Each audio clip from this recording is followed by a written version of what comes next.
12. El reverendo Greene nunca había sido un hombre atractivo, pero aquella mañana la expresión avinagrada de su rostro no ayudaba a mejorar el conjunto. De unos 70 años, más bien bajo, enjuto y con las primeras manchas de edad cubriendo su piel apergaminada, iba vestido con su sempiterno traje gris con hebilla de plata en el cuello y su sombrero Stetson sobre la cabeza, como todos los días desde hacía 40 años. Pero el reverendo no estaba feliz. Aunque el sermón de la oración de la mañana, alabado sea el Señor Jesucristo, por siempre amén, aleluya, había sido particularmente inspirado, sabía que algo no andaba bien. Mejor dicho, su rodilla sentía que algo no andaba bien, y su rodilla siempre tenía razón. Unos palurdos que habían bebido demasiada cerveza y a los que no les gustaba su presencia se la habían roto en Waynesboro, Virginia, en el año 74. No es que fuese una lesión excesivamente grave. Es una rotura muy común en deportistas, bailarines, escaladores y víctimas de una banda de borrachos enfurecidos. La mayoría de la gente que sufre una lesión en esa articulación suele recuperarse sin complicaciones en pocas semanas.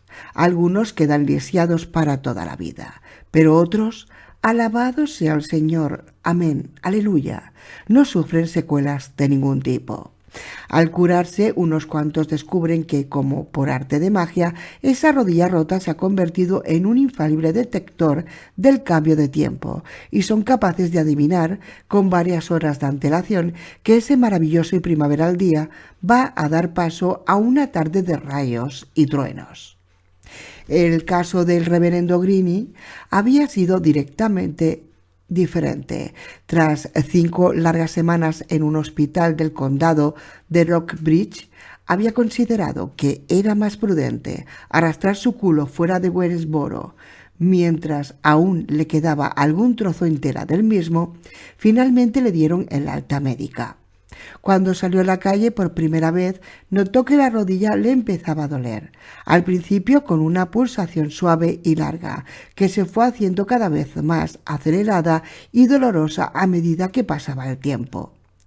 Cuando creía que iba a estallar de dolor y ya estaba pensando en regresar al hospital, sucedió todo aquello. 2 hombres encapuchados salieron de una joyería de la acera de enfrente, disparando a diestro y siniestro, mientras la alarma del local estallaba con un sonido terrible. Un tipo bastante mayor, armado con una escopeta, probablemente el dueño, pensó Greene, salió de la tienda tras los atracadores.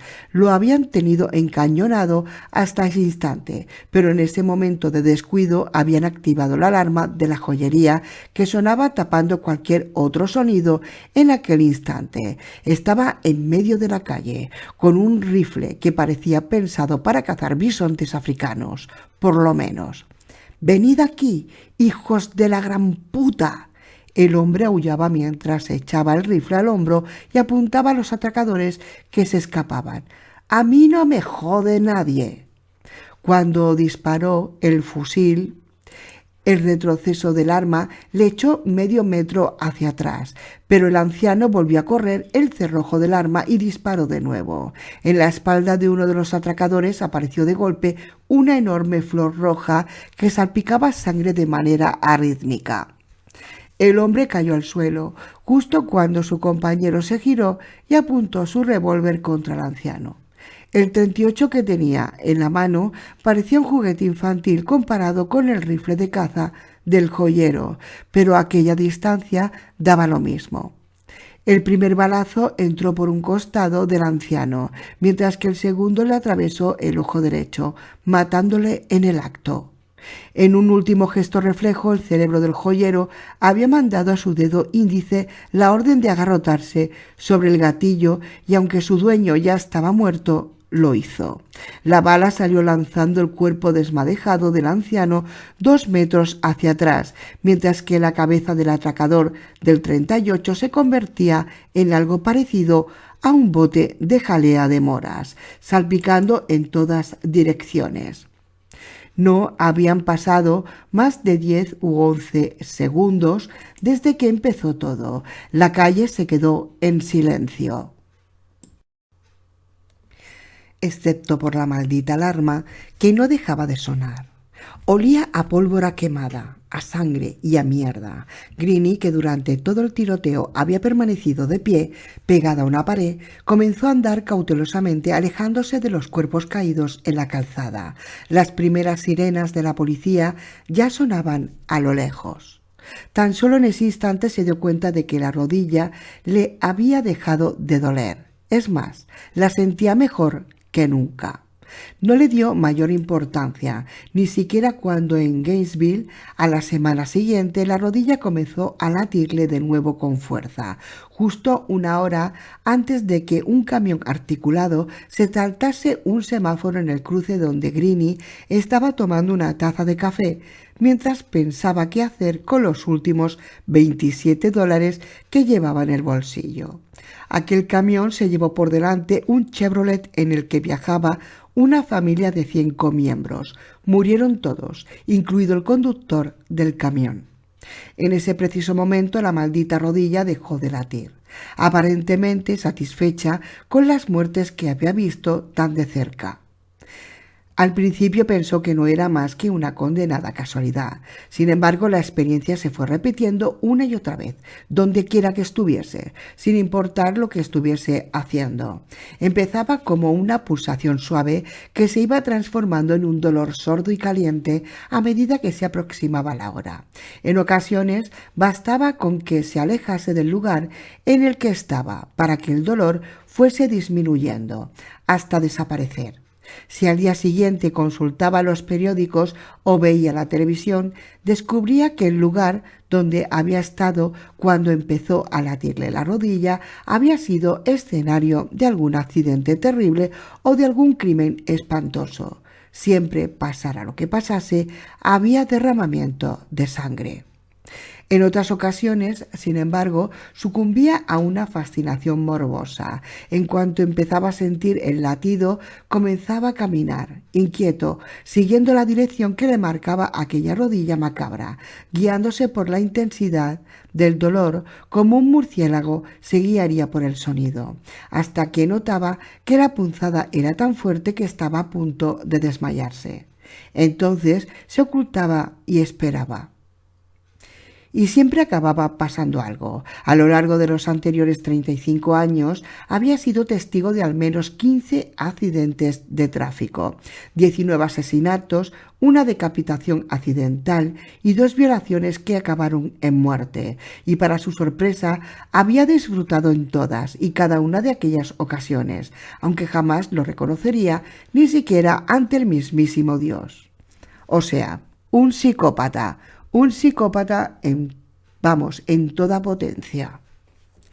El paso de los años había ido formando en la mente del reverendo Greenie una extraña imagen de sí mismo. Había acabado por aceptar que aquella extraña capacidad de visión que poseía era un don concedido por el Señor.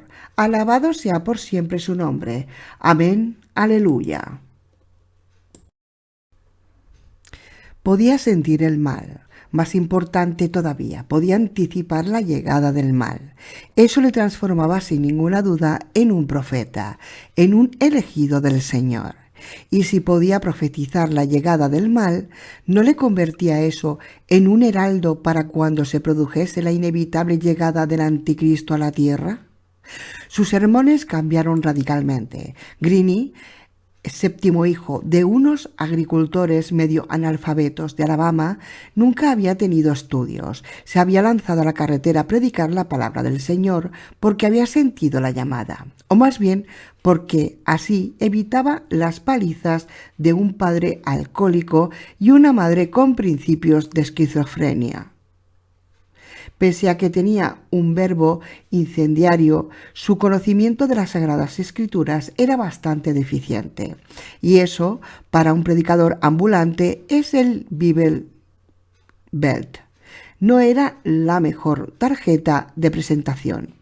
Pero ser el heraldo del Apocalipsis lo cambiaba todo. Su mensaje se hizo febril, casi obsesivo. El Señor iba a castigar la iniquidad de sus hijos descarriados, la impiedad, la sodomía, los demócratas, los negros, los judíos, los hispanos, los musulmanes, los comunistas, la música tecno, todo cabía en el enorme caldero de brujo en el que Green cocinaba sus prédicas. Todas esas cosas eran horribles y desagradables a los ojos del Señor. Todo aquello que se aparta de los buenos y viejos principios del sur. La llegada de un negro, un maldito negro, se indignaba Green. A la Casa Blanca no era sino una muestra más de la decadencia y depravación en la que se hundía el mundo. Y el Señor, alabado por siempre sea su nombre, aleluya, amén, estaba enfurecido y presto a desencadenar su justa ira. Y entonces un día empezó el dolor. La pulsación de su rodilla se hizo rítmica e intensa, de una forma que Greene no había experimentado nunca en casi 40 años. Al principio pensó que un crimen especialmente espantoso estaba a punto de ocurrir. Esperó durante unos días, expectante, pero nada sucedía, aunque el latido continuaba aumentando de intensidad.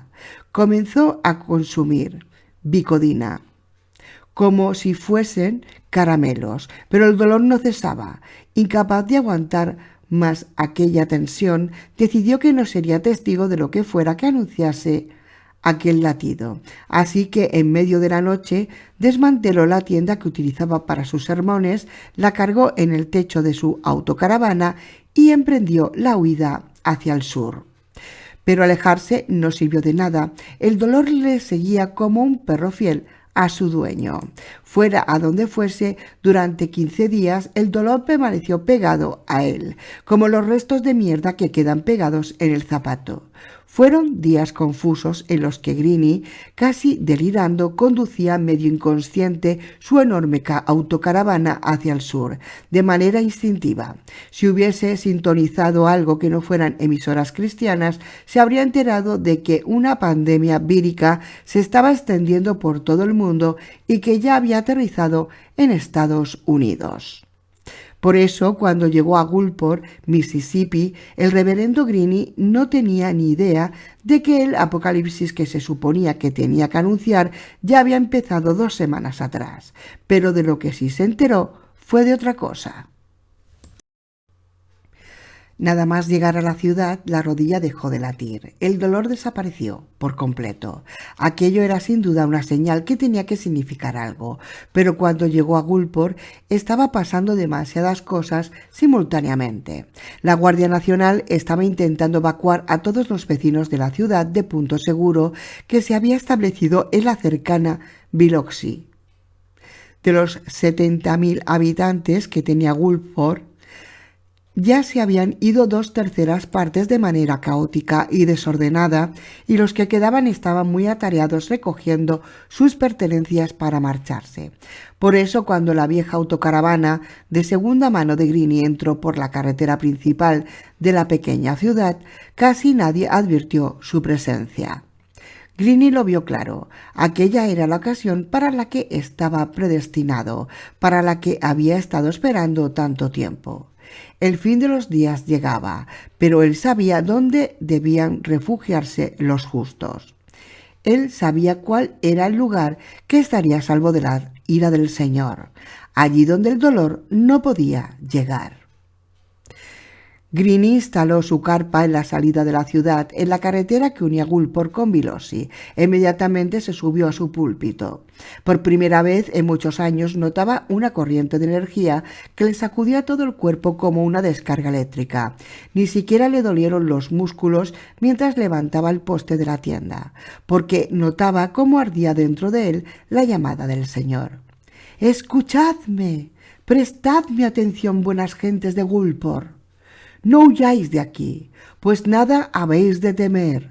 Este lugar está santificado por el Señor, y la pestilencia no llegará.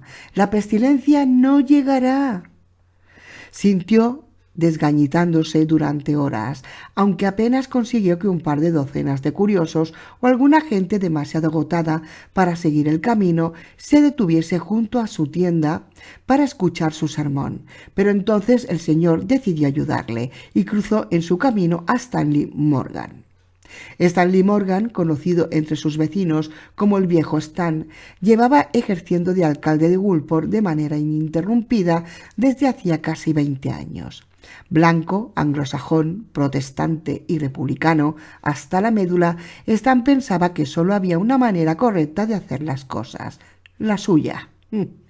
Por eso, cuando un atildado coronel del cuerpo de marines, con acento de Rhode Island y aire del norte, se había plantado delante de su mesa para decirle que tenían que evacuar a toda la población de Gulport hacia el punto seguro de Biloxi en 48 horas, Stan había tenido que hacer gala de todo su autocontrol para no pegarle un puñetazo que le hiciese saltar los dientes blancos a aquel tipo. Nadie daba órdenes a Stan Morgan, y mucho menos un engreído coronelucho. Evacuar su ciudad y un huevo.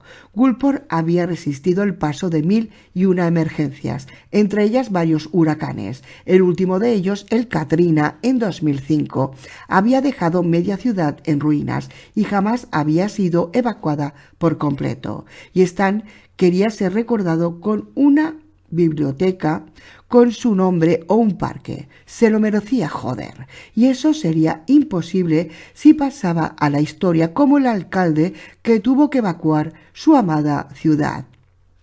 Así que hizo todo lo que pudo por fingir que cumplía con las órdenes de evacuación, pero sin mover realmente un dedo, con un ojo en los militares y otro en la televisión, donde podía contemplar en directo cómo el mundo entero se estaba desmoronando en cuestión de horas. Pero, al igual que lo veía él, cientos de vecinos observaban a través de la CNN cómo los no muertos iban extendiéndose como una mancha de aceite por todo el país, y el pánico cundió. Docenas de familias cargaron apresuradamente sus pertenencias en sus coches y se lanzaron a la carretera, en dirección a Biloxi, donde los medios informaban que estaba el punto seguro, más cercano. Naturalmente, al no haber una evacuación organizada, lo único que consiguieron fue colapsar rápidamente la Interestatal 10 que comunicaba las dos ciudades. Docenas de miles de personas quedaron atrapadas en un enorme embotellamiento de tráfico, que se convertiría al cabo de pocas horas en el escenario de una carnicería de dimensiones descomunales.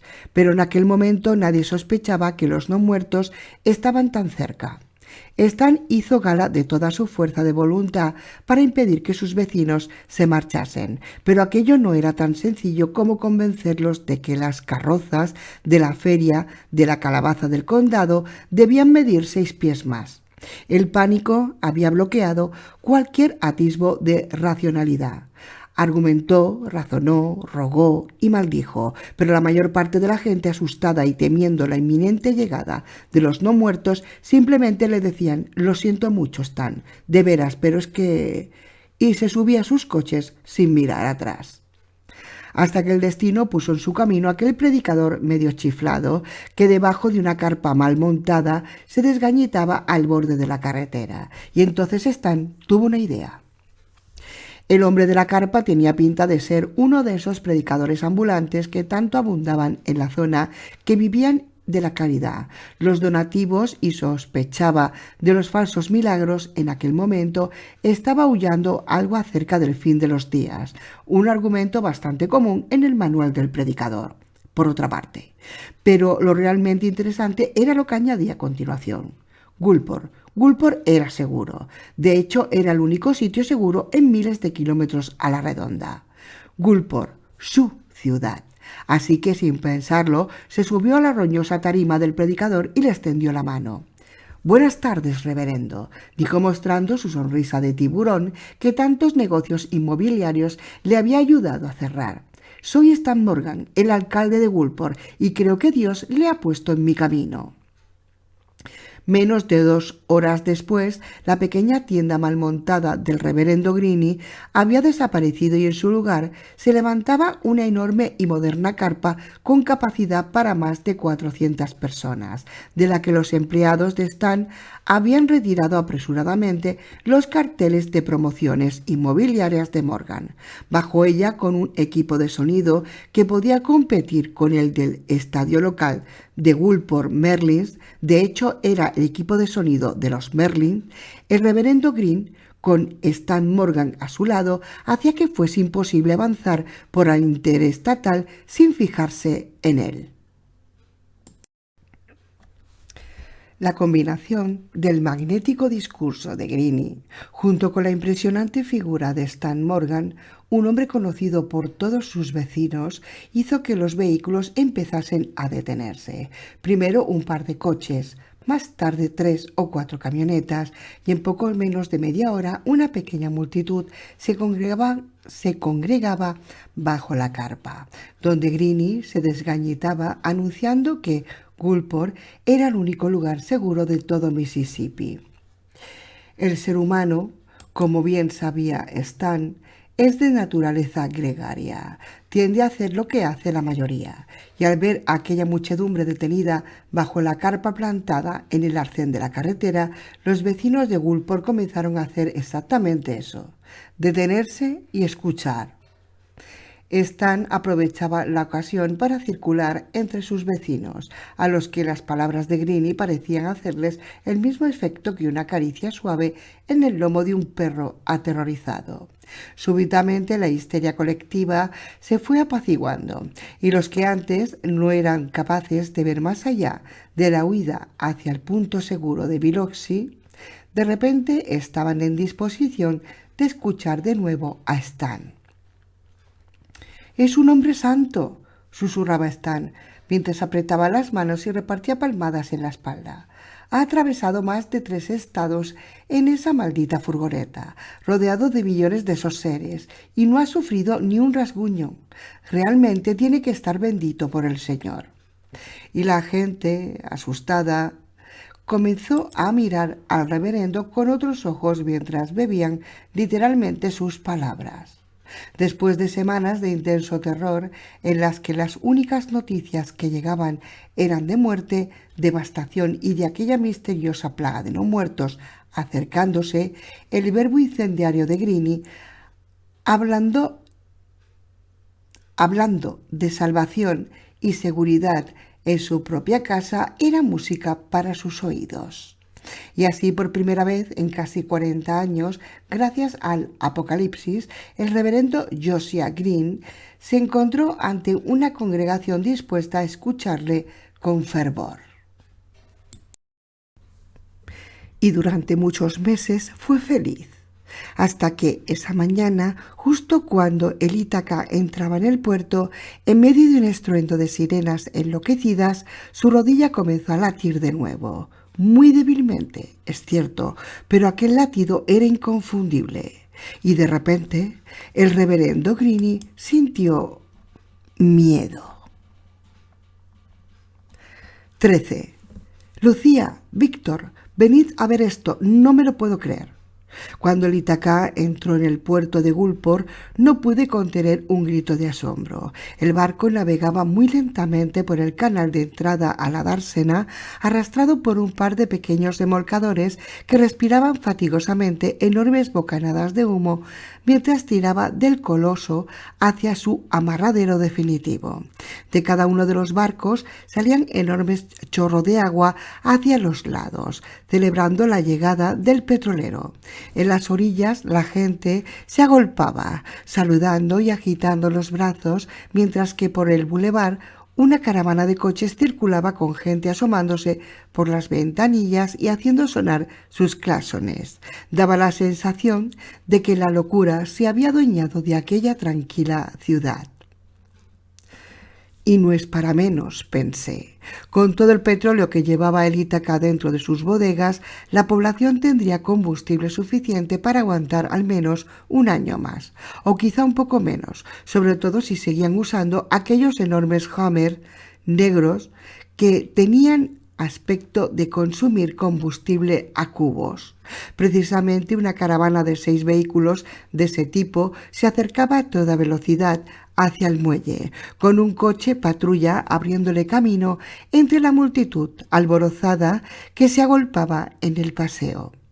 Con inquietud observé que los 2 últimos vehículos eran la versión militar del Hammer, sin puertas y que escoltaban su clásico autobús escolar americano. Dentro de cada uno de los Hammer se apelotonaba un grupo de hombres armados con fusiles de asalto y con un brazalete verde alrededor de su brazo derecho. «Misión cumplida, Birley», con satisfacción dijo mientras observaba el muelle y encendía su pipa. «Gracias a la bendición de Dios, nuestro Señor Todopoderoso, hemos atravesado medio mundo y hemos vuelto a casa sin sufrir un rasguño. Bendito sea el reverendo Greene y bendita sea esta nave. ¿No cree?» Estuve a punto de responderle que la media docena de hombres que habían muerto en el puerto de Luba y los otros 4 que en aquel momento ya eran pasto de los peces en el fondo del océano posiblemente no estuviesen de acuerdo con su definición de volver sin un rasguño, pero me mordí la lengua. La cautela nos había mantenido vivos hasta ese momento y me parecía la política más prudente.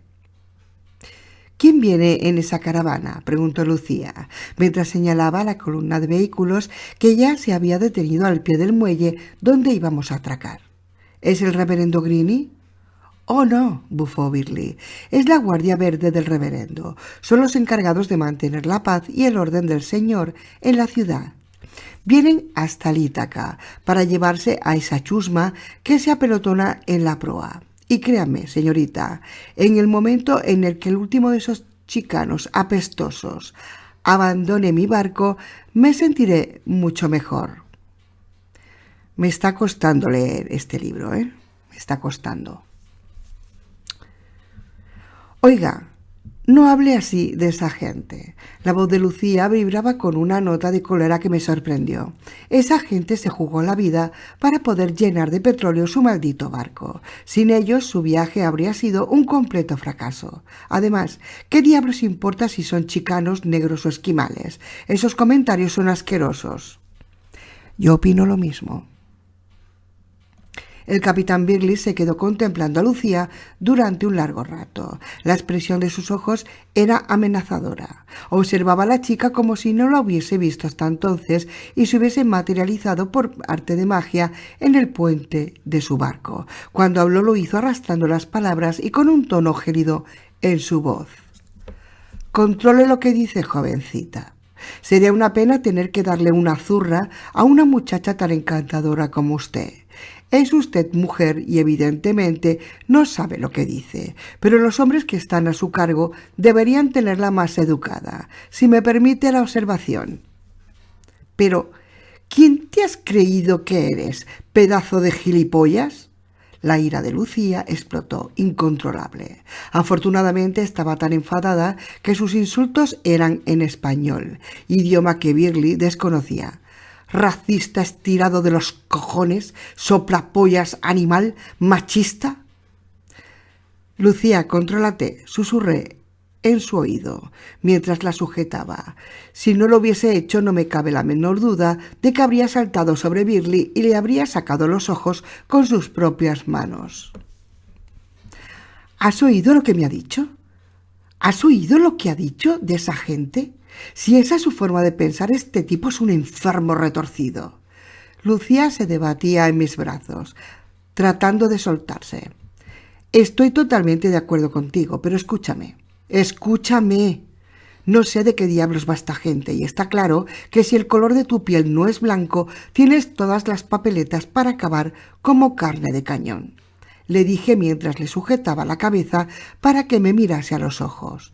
«Pero esta gente es la que nos ha salvado. Estamos lejos de cualquier sitio que podamos llamar hogar y nuestras vidas dependen de su voluntad. Así que, por favor, trata de disimular un poco y discúlpate con el capitán». Lucía escupió un bufido de furia y se zafó de mis brazos. Encolorizada, se alejó a grandes zancadas hacia el otro extremo del puente, cruzándose con un sorprendido Prchenko, que se le quedó mirando atónito. —¿Qué ha pasado? —preguntó el ucraniano. Parecía un tigre siberiano cabreado. Créeme, Víctor, un tigre siberiano es un gatito comparado con Lucía en este momento. Me giré hacia Birli, que había contemplado toda la escena en silencio, y me disculpé. Perdone la reacción de Lucía, capitán Birli. Es una chica joven e impulsiva y además creo que no se siente demasiado bien. Oh, no se preocupe, joven amigo, dijo Birli, haciendo un gesto con la mano como para quitarle importancia al asunto. Al fin y al cabo, tan solo es una mujer. Su opinión no tiene mayor importancia y además todo el mundo sabe que el carácter femenino es muy variable, sobre todo si está en esos días. ¿No es cierto? Hátela corto, amigo, hátela corto, hágame caso. Birli remató su frase con una carcajada mientras me palmeaba la espalda. Yo sonreí, aliviado al ver que el conato de enfrentamiento se había abortado. Viviríamos para ver un día más. Pero no pude evitar sentirme sucio y miserable. Mientras tanto, el Ítaca ya se había arrumbado al muelle y con unos enormes cabos del grosor de la cintura de un hombre lo sujetaron firmemente a los norais de la terminal. Un grupo de operarios tendió dos pasarelas a tierra, una a popa y otra a proa. El autobús escolar y los dos Homer militares se detuvieron frente a la escalera de proa.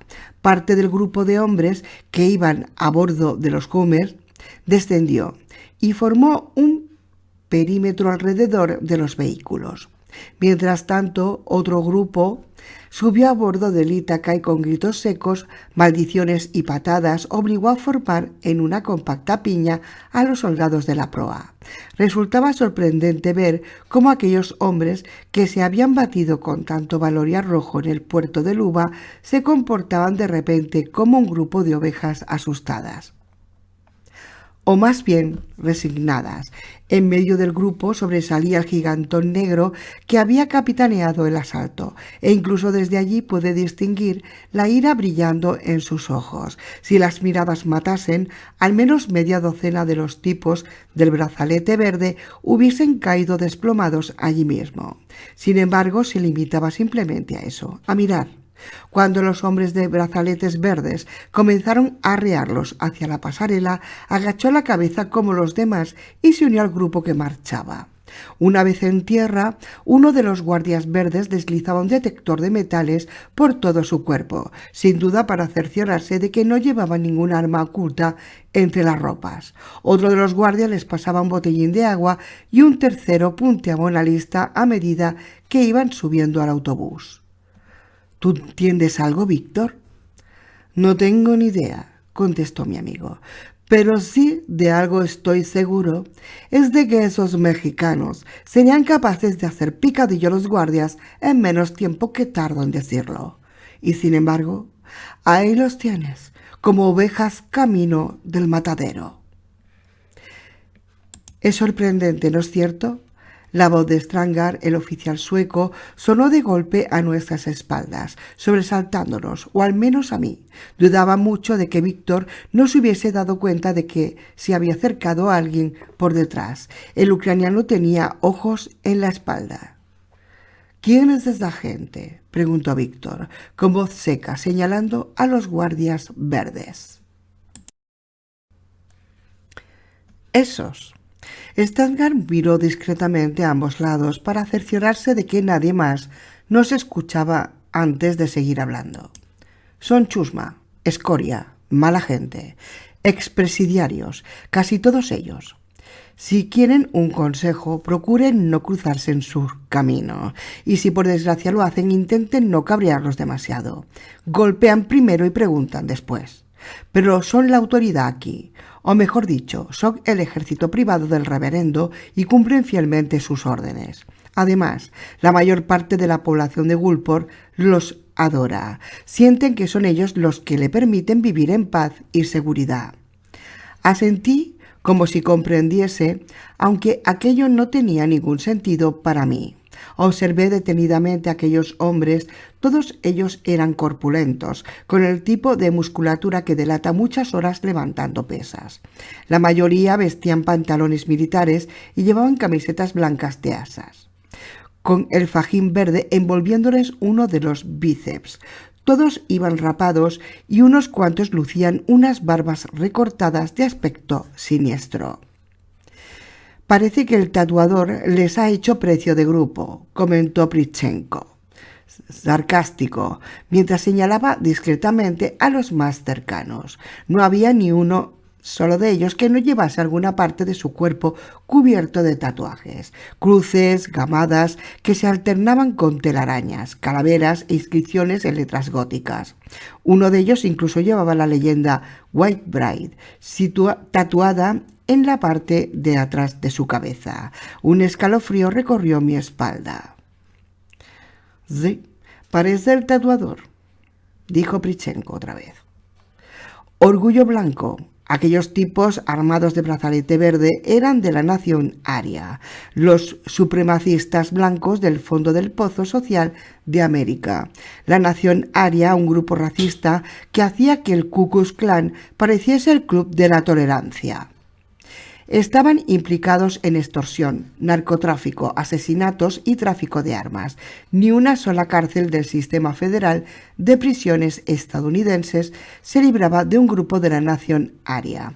Y resulta que en Gulfport eran la ley. Aquello cada vez pintaba peor. 3 de ellos subían en aquel momento por la pasarela de popa. Justo hacia nosotros encabezaba el grupo un gigantón rubio de espectrales ojos azules, de unos 40 años. Aquel individuo llevaba un águila de plata prendida en su brazalete verde y su camiseta blanca se empezaba a tensar sobre su abdomen, señal de una incipiente barriga cervecera. Una esvástica negra asomaba por su cuello y en cada uno de sus nudillos llevaba tatuada una letra. Si cerraba los puños y los ponía juntos podía leerse «Hate Jews», un auténtico angelito. Al llegar a nuestra altura se plantó en jarras delante de nosotros y nos miró de arriba abajo con detenimiento, recreándose con calma en el cuerpo de Lucía, que instintivamente cruzó los brazos y bajó la cabeza. Aquel tipo resultaba intimidador. «Así que estos son los pescados que Birley ha traído de alta mar», dijo sin dirigirse a nadie en concreto. Cuando me dijeron que hablaban español pensé que serían alguna de esas mierdecillas mexicanas, pero sin embargo no tienen pinta de chicanos. El de bigotes incluso tiene un aire ario, pese a ser tan bajito. ¿Cómo es que habláis el idioma de los panchos, amigo? Me está costando leer esto, que lo sepáis. Me está costando leerlo. Europeos. Somos europeos. Me adelanté antes de que cualquiera de mis compañeros pudiese abrir la boca. Él es ucraniano y nosotros venimos de Galicia. Allí también se habla español. Dudaba que el gigantón tatuado supiese localizar Ucrania en un mapa y posiblemente era la primera vez que oía hablar de un sitio llamado Galicia, pero aquella explicación pareció bastarle. «Me da igual de dónde vengáis, mientras seáis blancos, cristianos y no le toquéis los huevos al reverendo Greene», dijo encogiéndose de hombros. «Soy Malachi Graves y dirijo la Guardia Verde del reverendo. Velamos para que las buenas gentes blancas de Gulfport puedan vivir en paz y tranquilidad. Si os comportáis según las reglas, disfrutaréis de todo tipo de comodidades. Si decidís ir por libre, entonces tendremos un problema». Preferí no preguntar qué tipo de problema podríamos tener, aunque me lo podía imaginar. Graves, mientras tanto, había clavado sus ojos en Prichenko, que le devolvía la mirada tranquilamente, sin arredrarse lo más mínimo. El gigantón acercó su cara a la de Víctor hasta que sus narices prácticamente se tocaron, pero el ucraniano ni siquiera pestañeó. «Vaya. Veo que tenemos un gallito por aquí», murmuró Malachi Graves con voz amenazante. «¿Quieres tener problemas conmigo, enano?». Un coro de risas cómplices se elevó de los otros 2 cabezas rapadas que le acompañaban. Víctor inspiró profundamente, arrastrando un gargajo desde el fondo de su garganta. Por un segundo pensé horrorizado que iba a escupirle un moco verde en la cara a aquel tipo, pero finalmente el ucraniano se limitó a eructar suavemente. Esos negros y chicanos, a los que tantos desprecias, han jugado al culo de manera admirable, ¿sabes?, respondió el ucraniano con el mismo tono de voz que si estuviese hablando del tiempo. Por cierto, en ese autobús de ahí abajo hay un par de tipos que si te pillasen sin tu escolta podrían dejar tu blanco culo como la bandera de Japón. Así que creo que sería muy prudente por tu parte no insultarles gratuitamente si están cerca. Y no quiero tener problemas contigo, amigo. De momento. El tiempo pareció detenerse por un segundo. La cara de Graves se puso de varios colores, pero finalmente soltó una carcajada y se separó de Víctor. He de reconocer que tienes cojones, enano, pero más te vale no jugar conmigo o con mis hombres. Hoy es tu día de bienvenida y no debes tener problemas, pero no siempre seré tan paciente. Ahora vamos, el reverendo nos espera. Seguimos al grupo de guardias verdes por la pasarela hasta el muelle. No teníamos ningún equipaje que llevar, aparte de un lúculo ingobernable, feliz de estar de nuevo en tierra tantos días en el mar. Un lugar que claramente no estaba pensado para un gato. Esandgar, el oficial sueco, nos acompañaba como enlace, según nos indicó mientras se subía a nuestro lado en la parte de atrás de uno de los Homer. El capitán Birley estaba muy ocupado encargándose de la maniobra de atraque y el reverendo quería oír de primera mano la historia de nuestro rescate por parte de uno de los miembros de la tripulación. Era el segundo oficial de a bordo, así que le había correspondido la misión. Mientras los Homer arrancaban entre un rugido de motores, me alegré mucho de que viniese con nosotros. Era el único amigo que teníamos allí, o por lo menos algo parecido a un amigo, y algo me decía que en las próximas horas íbamos a necesitar toda la ayuda posible. 14. Gulport siempre había sido una ciudad pequeña, casi un suburbio al lado de Biloxi. Pocas veces había aparecido en los noticiarios nacionales y, a decir verdad, no es que pintase demasiado en el grandioso estado de Mississippi, el estado de la magnolia. Visítenos de nuevo.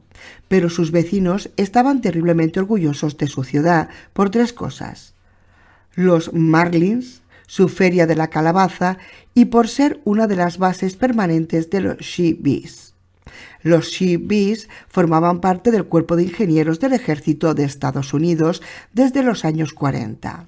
El sobrenombre se lo habían ganado por el trabajo titánico que habían llevado a cabo en la Segunda Guerra Mundial, montando prácticamente desde la nada bases y pistas de aterrizaje en cualquier atolón del Pacífico donde hiciesen falta, en el camino hasta derrotar a Japón.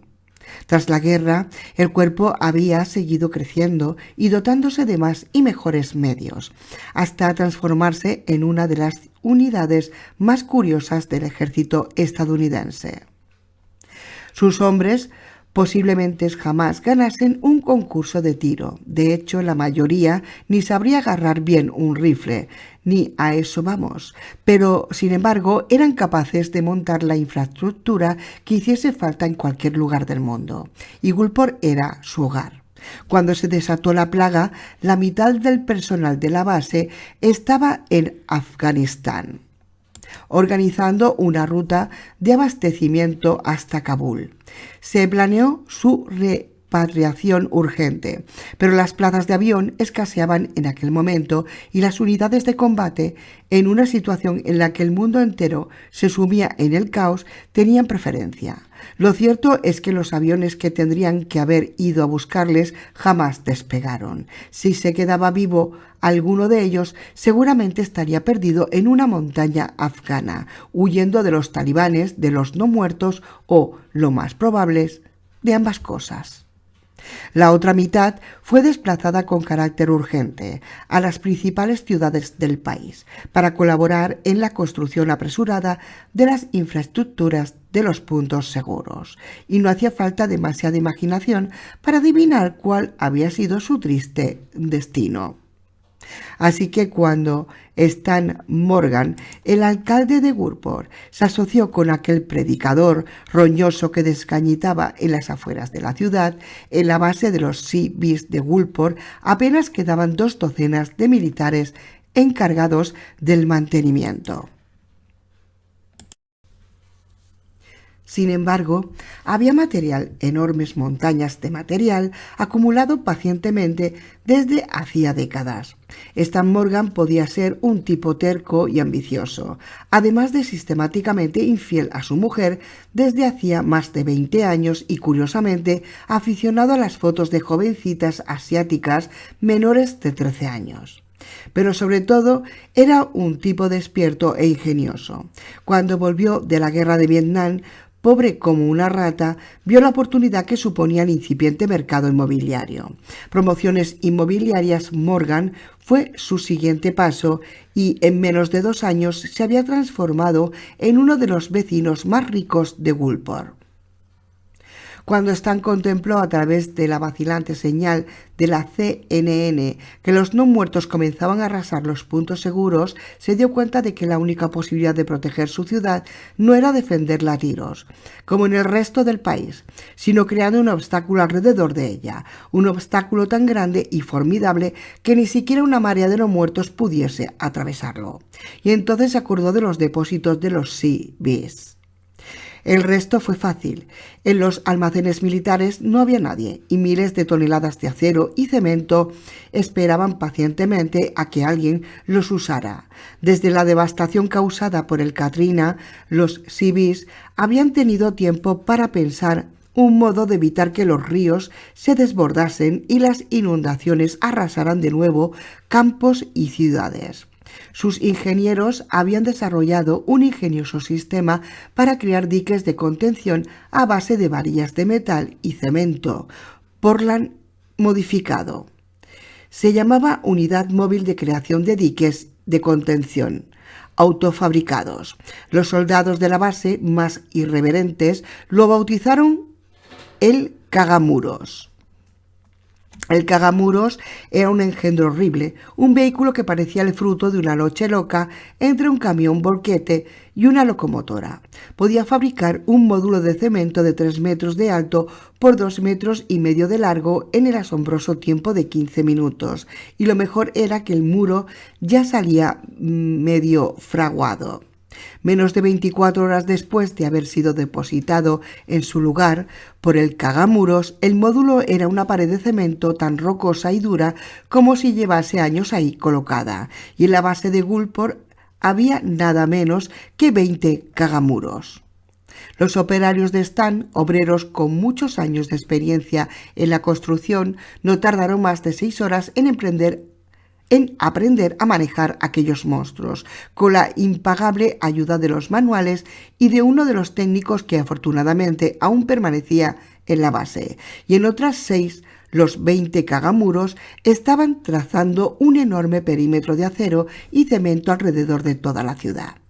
Así, en tan solo 72 horas, Gulport estaba rodeada por completo de una sólida muralla de hormigón de 3 metros de altura, totalmente infranqueable para cualquier no muerto.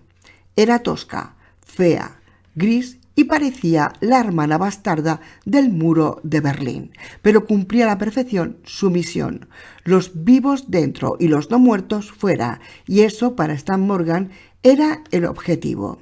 Además del muro, los habitantes de Gulport contaban con varios factores adicionales que ayudaban a defender su vida. El sur de Mississippi no era un lugar excesivamente habitado y aunque la zona era muy llana, muchas partes estaban cubiertas por pantanos y lodazales tan impenetrables que ni siquiera un no muerto con mucha fuerza de voluntad podría llegar a cruzarlos. Stragar nos iba explicando todo esto mientras los Homer recorrían las calles de la ciudad a toda velocidad.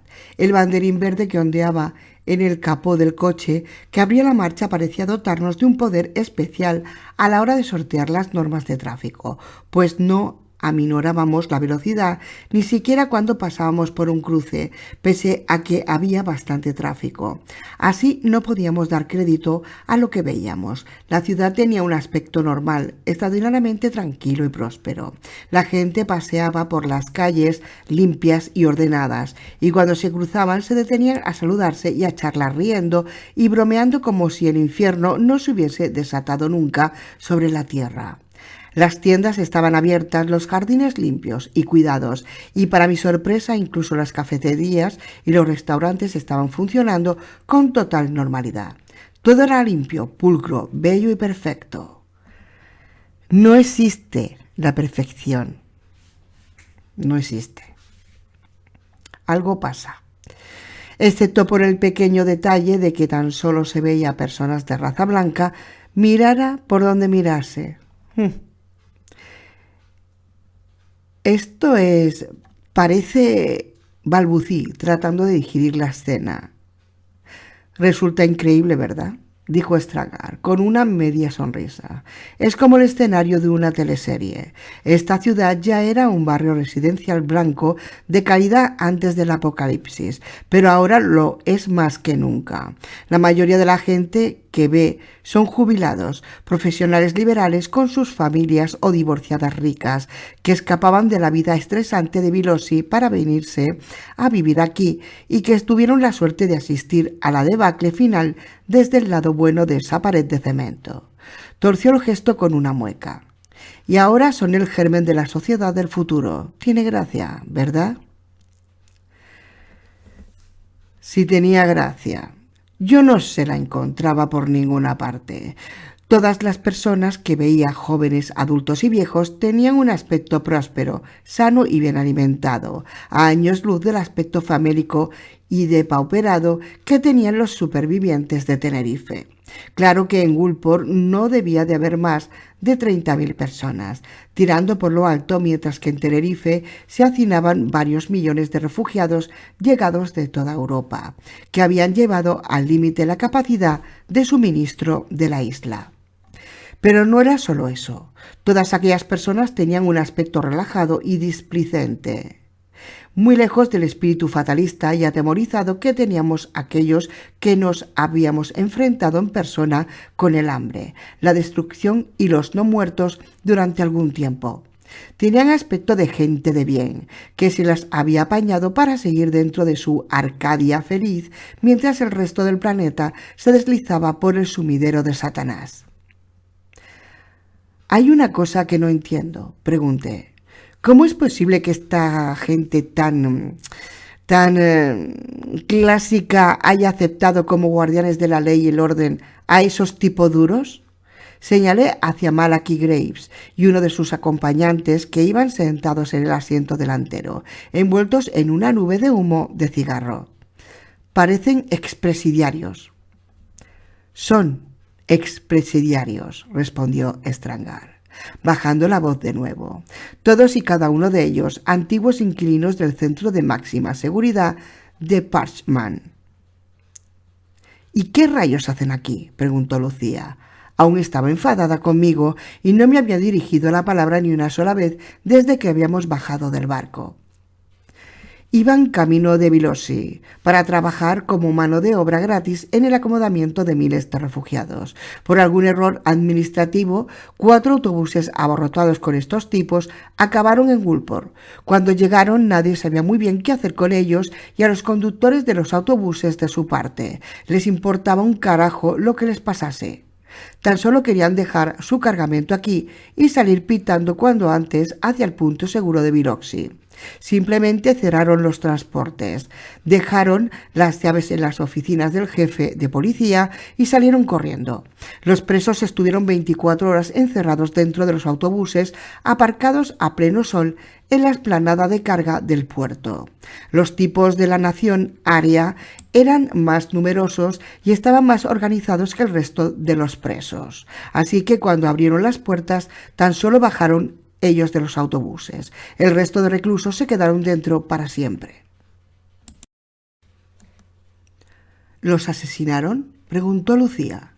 Strangar no contestó y se limitó a mirar por la ventanilla claramente avergonzado. Eso explica cómo llegaron hasta aquí, pero no porque son los soldados de Greene, insistí. Malachi Graves, sentado en el asiento delantero, dio una calada a su cigarro, mientras una sonrisa feroz asomaba a su rostro. Oh, él recordaba perfectamente cómo había sido aquel día. 15. Gulport, 2 años antes. «Guardias, guardias, ¿dónde cojones os habéis metido? Aquí dentro hace un calor infernal, joder».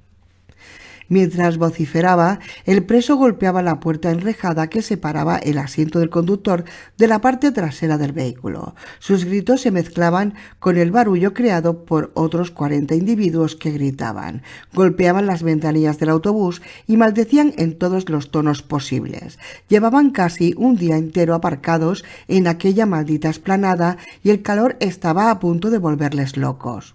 Durante las primeras horas, los guardias se habían tomado la molestia de llevarles agua e incluso algunas raciones de comida, pero habían pasado horas desde la última vez que se habían dejado caer por allí y la situación se estaba volviendo cada vez más explosiva a medida que transcurría el tiempo.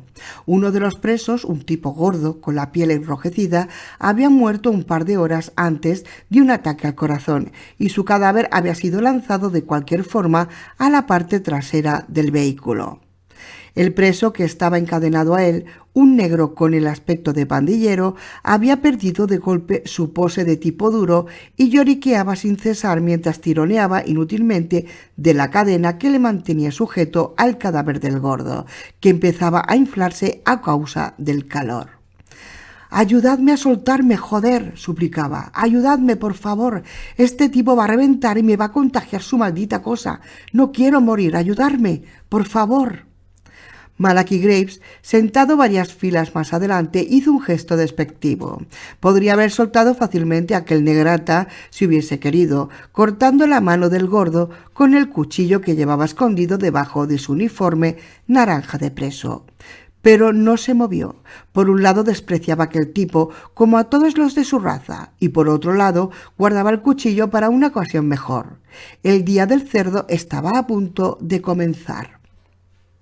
Los habían sacado de Parchman la jornada anterior, junto con el resto de los presos, y tras conducir durante varias horas, los habían dejado abandonados en aquella explanada. Graves sabía que no era un traslado. En la cárcel sabía todo y más si eras el líder del grupo local de la nación aria. Además, nunca había oído hablar de un traslado que afectase a todos los presos de un penal. En aquel autobús había unos 15 nación aria, el resto eran negratas de la banda de los Krebs. Unos cuantos chicanos y un par de tipos asiáticos, uno de ellos el gordo polinesio que acababa de reventar y se pudría al fondo del autobús. Graves confiaba en que la composición del resto de los autobuses fuese más o menos la misma. Desde su ventanilla podía ver otros 3 transportes aparcados ordenadamente al lado del suyo. Los presos del interior de aquellos vehículos estaban en la misma situación que ellos, o incluso peor. Aunque los guardias trataban de impedirlo, había muchas formas de comunicarse dentro de la cárcel, si uno sabía cómo. Sin guardias que vigilasen y dentro de unos autobuses aparcados, costado con costado, era pan comido. Tan solo había que gritar un poco fuerte. Así que a lo largo de las últimas horas había ido madurando un plan. Era la ocasión perfecta para un día del cerdo, así que dio las instrucciones oportunas que pronto volaron a los otros autobuses.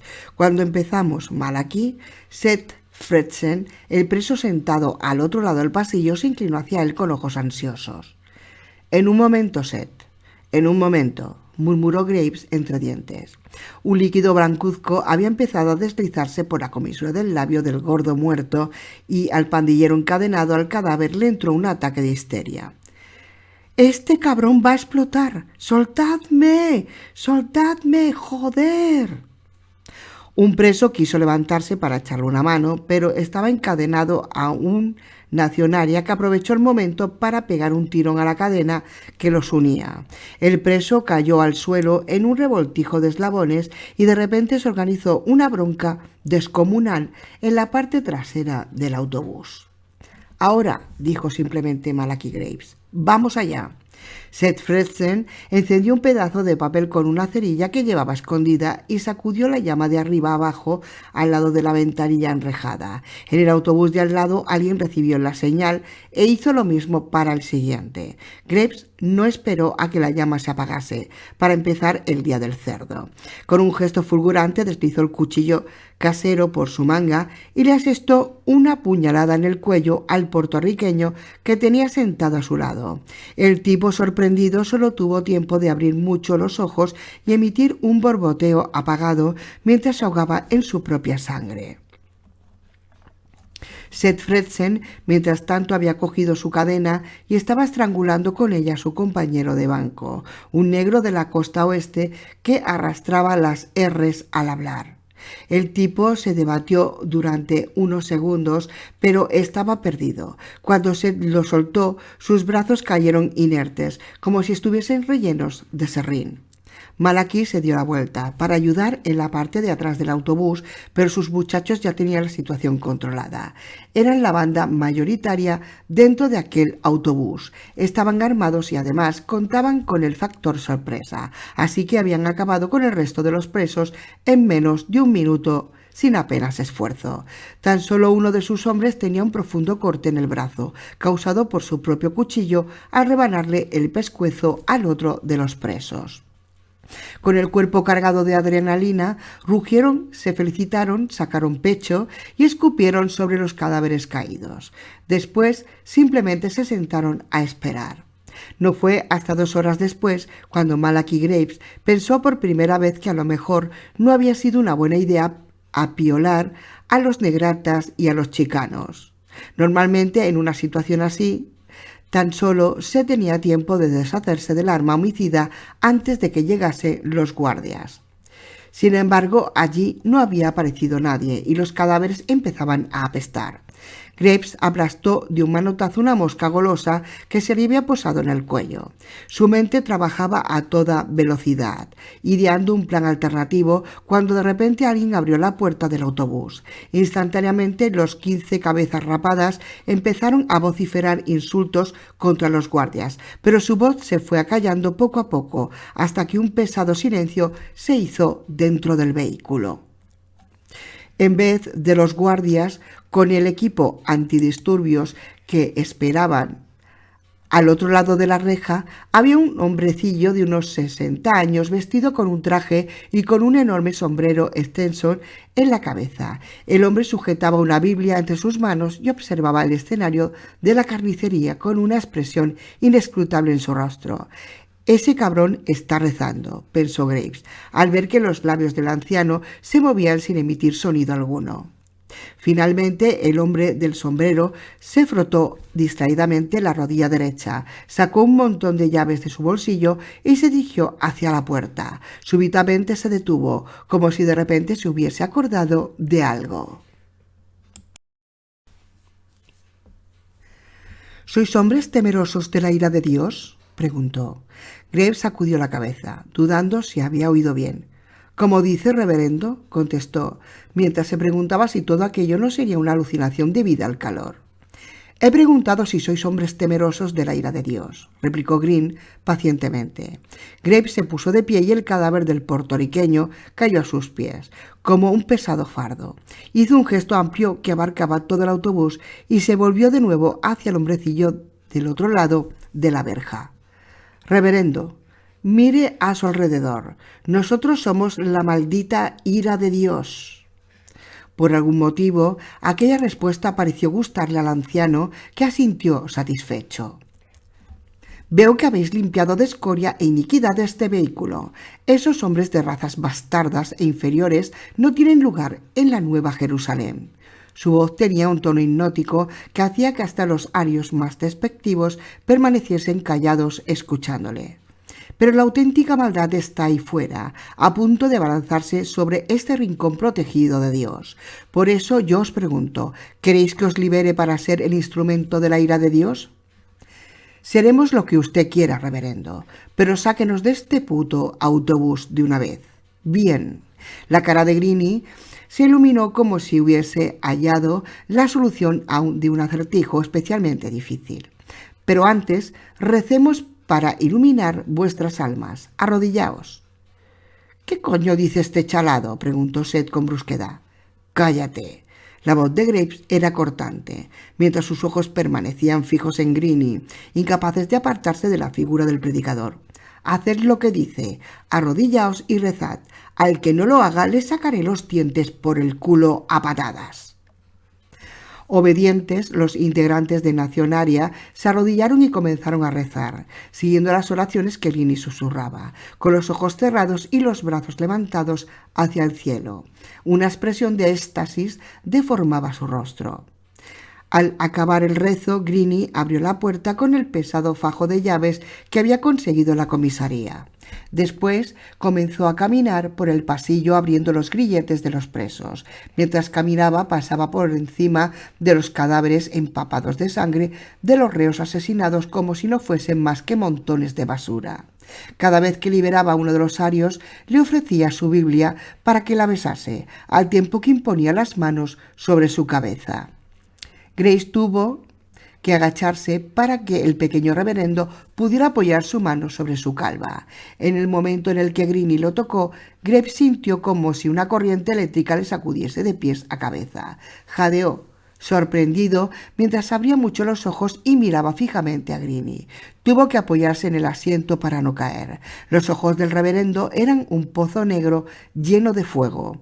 En medio de las llamaradas, Graves creyó adivinar chispas de locura, pero todo estaba sepultado en medio de una oscuridad malvada y asfixiante, tan densa que Malachi Graves hubiese jurado que se podía tocar. Había algo aterrador en aquel reverendo, pero al mismo tiempo la fuerza oscura que anidaba allí transmitía la sensación más atrayente que Graves había experimentado jamás. En la cárcel había conocido a algunos hombres más locos, crueles y malvados que se pudiera imaginar, pero se quedaban en nada comparados con la energía que irradiaba aquello que estaba dentro de los ojos del reverendo. Graves lo comprendió. Lo temió y desde ese mismo momento cayó completamente hechizado por aquel poder. Fuera lo que fuese, lo amaba. ¿Aquí hay alguien que cargarse, reverendo?, preguntó respetuosamente. Seguidme y os lo mostraré, replicó Greenie mientras bajaba del autobús arrastrando ligeramente su pierna derecha. Graves lo observó, sorprendido. Hubiese jurado que el predicador no cojeaba cuando había subido al vehículo. En el exterior, Graves descubrió que el resto de sus hombres ya estaba siendo liberados de sus transportes. En total eran 44 arios los que se concentraban en la explanada, bizqueando y mirando a su alrededor como si no se pudiesen creer que estaban al aire libre, sin cadenas, muros ni guardias que los vigilasen. Una furgoneta estaba aparcada justo enfrente de ellos. En sus laterales se leía la inscripción: Servicios Municipales Gulpor, la ciudad que mira al mar con alegría.